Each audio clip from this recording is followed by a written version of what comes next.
Perkenalkan, nama saya Katerina Kristi Putri dengan NIM 13121000096 dari Fakultas Hukum Untak Surabaya.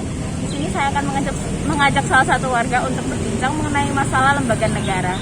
Ini adalah sebuah tugas video dari mata kuliah Hukum Tata Negara.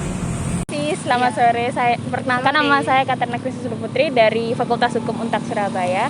Di sini saya mau pinjam waktunya sebentar untuk wawancara sedikit saja tentang lembaga negara. Apa mbaknya berkenan? Iya, berkenan. Ya. Kalau boleh tahu mbaknya namanya siapa? Evi. Oh iya, kesibukannya apa ya kalau boleh tahu? Cuman jadi ibu rumah tangga. Iya, oke. Sebelumnya apa Mbak Evi tahu tentang lembaga negara? Sepemahaman saya, lembaga negara itu lembaga pemerintahan yang tugas, wewenang dan prinsipnya itu diatur di Undang-Undang Dasar dan peraturan lain.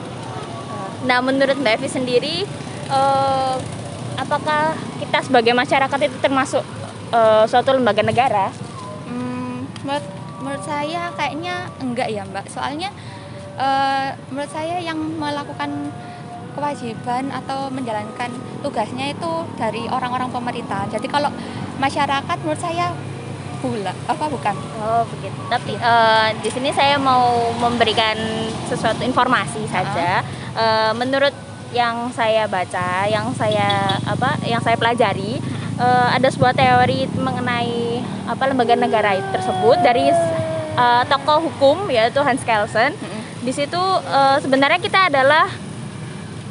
kita sebagai masyarakat ini adalah sebuah lembaga negara. Kenapa begitu? Karena menurut tokoh tersebut, dalam bukunya yang berjudul General Theory of Law and State, siapa saja yang menjalankan suatu fungsi dan yang ditentukan oleh suatu tata hukum atau legal order adalah suatu organ.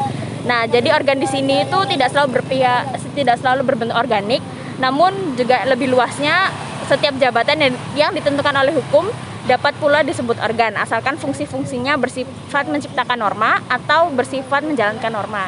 Nah, di sini kita masyarakat kan sebagai menjalankan norma ya. Jadi kita disebut juga sebagai lembaga negara karena kita adalah pelaksana atau yang menjalankan norma tersebut. Ya, begitu. Terima kasih sebelumnya atas waktunya ya, Mbak. Sama-sama. Iya. Kesimpulannya, Hans Kelsen memiliki makna yang berbeda mengenai lembaga negara, yaitu lembaga negara bisa berupa siapapun, orang atau badan hukum yang memiliki kedudukan hukum di dalam suatu negara.